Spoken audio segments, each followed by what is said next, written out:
Cabela's Shadows of Katmai is a third-person action-adventure hunting game from the developers Fun Labs. Other than the Cabela's games, you may know them as the guys that put the nail in the coffin of the Tony Hawk franchise, and then made Nerf for PS5. With absolutely horrible user reviews and the strangest concept for a hunting game imaginable, I decided to play through the game. Let's take a look. So this girl is a doctor, and she paid our man, Logan James, $10,000 to bring her to this remote location for a currently unknown reason. The first impressions are that, 1, the graphics are pretty nice for a low-budget Cabela's PS3 release, and 2, the voice acting and scriptwriting is hilarious. No! What is it? We're losing power. Engine's damaged. Is that bad? Unfortunately, after the engines fail, the plane goes down in a remote Alaskan village known as Katmai. So the girl, I'm just calling her Dr. Elena from now on, she had an extremely important package that she had to deliver. That's why she wanted Logan to risk everything flying through the storm. Sadly, when the plane went down, all of your weapons and the package flew out of the plane. With that in mind, Mission 1 is you digging for lost gear from the plane to find weapons and the package. The controls in this game are extremely awkward with a normal controller. All navigation's done with the left hand or the navigation controller, remember this thing? And all weapon-based actions are done with the right hand, which is usually holding the move controller. Mapping that down to a DualShock, it means you're using L1 to jump, holding L1 to jump across laps, and pushing L1 to roll. The nav controller barely had any buttons on it. The move controller being mapped to the DualShock leaves you with, of course, R2 to shoot and R1 to reload. Pushing select opens up the weapon selection, which is really dumb. Select is some messed up friggin' button mapping, man. You have to take your hand off the left stick and reach up, which means if you want to change weapons while you're being chased, you've got to get far enough away from the attacker that you can stand still for a couple seconds so you can open the menu. Aiming with the reticle when using a DualShock definitely takes some getting used to as well. Controlling a cursor with an analog stick is never particularly ideal, but it's actually pretty fun here. The game's pretty intense when you have to hit a bunch of quick moving targets while dealing with enemies attacking you. I think the horrible aiming adds to the intensity of the combat here too.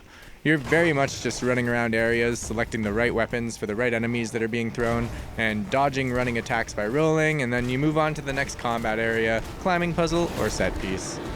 Alright, back to the story for a quick sec. So, eventually, she gets unreasonably mad at Logan for crashing the plane, as if it's his fault, and then runs away, which, after doing so, she finds the package just chilling on this clearly extremely unstable piece of ice. Trying to get it, she thankfully falls down a cliff to her presumed death. So then, we enter our first climbing mission, climbing up this wall to get to a cave. Climbing missions are never super great in games like these. Usually it just consists of selecting your next grab point and jumping to it. In other games, climbing is usually coupled with other excitement through falling rocks, people shooting at you, etc. Not here though.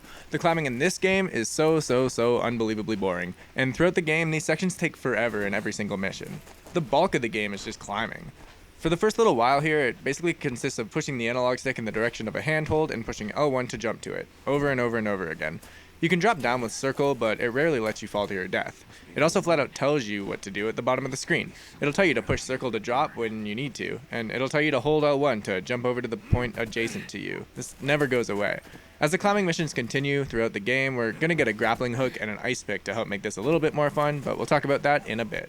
So once he's done climbing the wall, he enters this cave for shelter, but immediately gets attacked by a bear, which he runs away from before passing out in the snow. Logan then wakes up to see a human and a cute dog. Basically, this dude's trapped here and he's extremely sick with some weird virus, most likely about to die, but he lets us use his dog sled to get him and ourselves back to his cabin. The dog sledding mission is on rails, but you don't actually shoot anything. You're just watching dogs pull you. You can pivot your cart left and right to avoid obstacles, but you barely even have to. You're very much just watching dogs pull your sled. That's it. That's all there is to this. It goes on for multiple minutes and absolutely nothing happens. It's weird because this feels like time padding, but it also seems like this took a lot more effort to make than the actual levels in the game. Like, this bobsled track is enormous and pretty nice looking. This can't be what they envisioned before they started developing this, but yeah, this is what we get. So Logan and the sick dude, they make it to the cabin. He was camping here, got really sick, and then got locked in from a storm. Him and his dog have been stuck here for a week with no food. For a dog that hasn't eaten in a week, this guy's crazy energetic. Thank God, because he's also coming with us for the rest of the game. He's really useful and a pretty funny companion for hunting. I like him. Our first mission is to go find a moose to kill for food. This mission's pretty sick. The dog's the best. He overpowers any animal of similar size to him, like wolves, but he runs away immediately if you're attacked by something bigger, like a cougar or a bear. You don't need to worry about him or revive him or anything. He's pretty self-sufficient in combat, and he can't die. The climbing sections with the dogs always made me laugh. We can leave the dog behind, climbing massive structures with no pathways through and jumping across enormous gaps, but every time we finish the climbing part and get to the next area, it turns out the dog beat us there somehow. He gets pretty hyped when he sees you again too. It just makes you want the climbing mission over even more than you previously did though. After they kill the moose, they just go back to the cabin. And there we learn that this dude, he hears demons that talk to him ever since he got back from the war. He tells Logan that he saw and heard a deer woman, which we deduce is Elena from the plane, who's still alive. The game constantly toys with a will they won't they show something supernatural throughout most of it. What happens next is the longest climbing mission in any game ever. This is where he gets the ice pick, which doesn't actually really do anything other than add an animation when you jump between grab points sometimes. I've seen this man jump way farther than the gaps that require ice picks. It's legitimately just an occasional animation where you have to push L1 once more on your journey up. Eventually, Logan finds Elena half frozen to death on the ground and decides to go out and find some warmth for her, which he does with this moose. He cuts open its stomach and puts the doctor inside of the dead moose for warmth. Sorry, Doc. It's not exactly the Four Seasons, but it's the best I could do on short notice.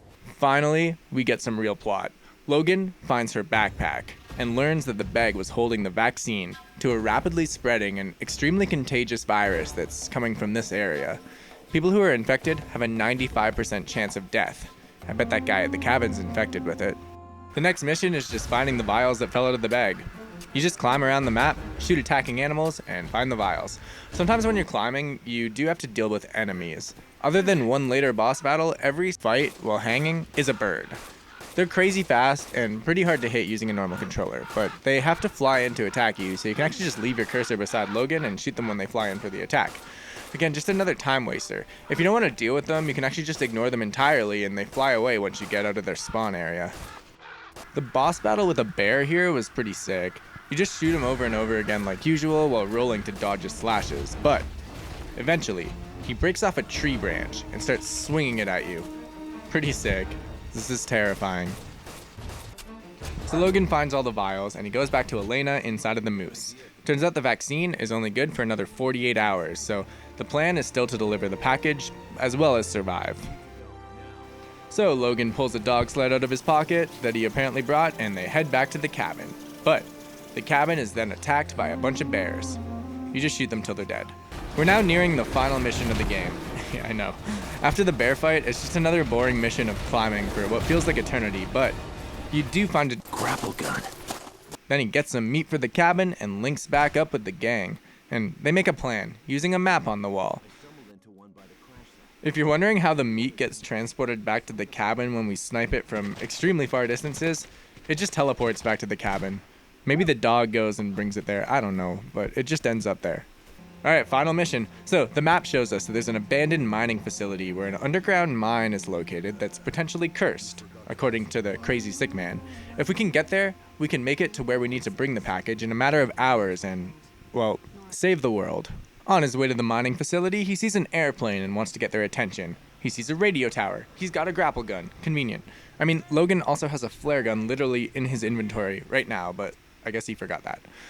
The grappling gun is probably the least fun grappling gun in anything I've ever played. I was hoping I'd be able to use it to skip the obnoxiously long and boring climbing sections, but nah. You can only grapple at preset grapple points. Like the ice picks, they're really just another climbing animation that happens at scripted times and doesn't make the climbing any more fun. The game reuses boss battles with the larger animals pretty often. You can see here it's the exact same bear fight as earlier, complete with the same tree branch animation and everything. Pretty lame considering this game's only a couple of hours long, but on that note, let's get to the end. Logan finds a cable car, but it's broken. So we have to climb up to the next cable car, but it's also broken. But he fixes it and also finds some parachutes at the same time. So what he ends up doing is taking the cable car across right above the mine, and then he jumps in with the dog. The mine mission is the same as all the others for the most part. You're just looking for handholds, grappling points, shimmying across gaps, shooting birds, whatever, until suddenly you're attacked by some ugly bear-like creature. Something actually supernatural. Pretty easy to kill this thing. You just shoot it a bunch of times till the game tells you to grapple up here, which you do. And then you shoot it some more. The kill cutscene shows your dog saving your life by jumping on top of the creature to give you a shot at its heart. Good boy. Alright, the real finale. Logan blows up this wall, which gives him a clear path to the town that he needs to bring the vaccine to. Good thing this entire time he was carrying his dog sled with him still. The explosion unfortunately caused an avalanche on the mountain, so Logan needs to fly down the slope, avoiding obstacles and going as fast as possible to avoid being swallowed by the avalanche. He eventually makes it. He saves the world. They thank him. And, well, that's it. The game also has bonus modes, and they're actually kind of better than the real game. They're mostly all different variants of first-person view on-rails shooting galleries, where you have to select the right weapon for the right animal type. They're actual hunting missions, except the animals are still extremely aggressive. Using the shotgun on large animals will kill, but deducts points from your score. You've got to use the shotgun on birds, and you got to use the rifle on the bigger animals. You get the idea. It's an on-rail shooter like an arcade game. Would probably be really fun with pointer controls. So Cabela's. I don't really recommend playing this game at all, unless you're trophy hunting or achievement hunting. The story's pretty unremarkable, the characters are extremely forgettable, the climbing is horribly boring, the puzzles don't exist, the set pieces are just on-rails bobsled missions, and the one silver lining is that the combat is pretty fun. Overall, it was just a really boring couple of hours. There's no reason to play this. That's all I got though. Thanks for watching, guys. If you liked the video, feel free to like, and if you want more content, feel free to subscribe. I aim for weekly videos and I work real hard on them. Anyway, love you guys. Peace.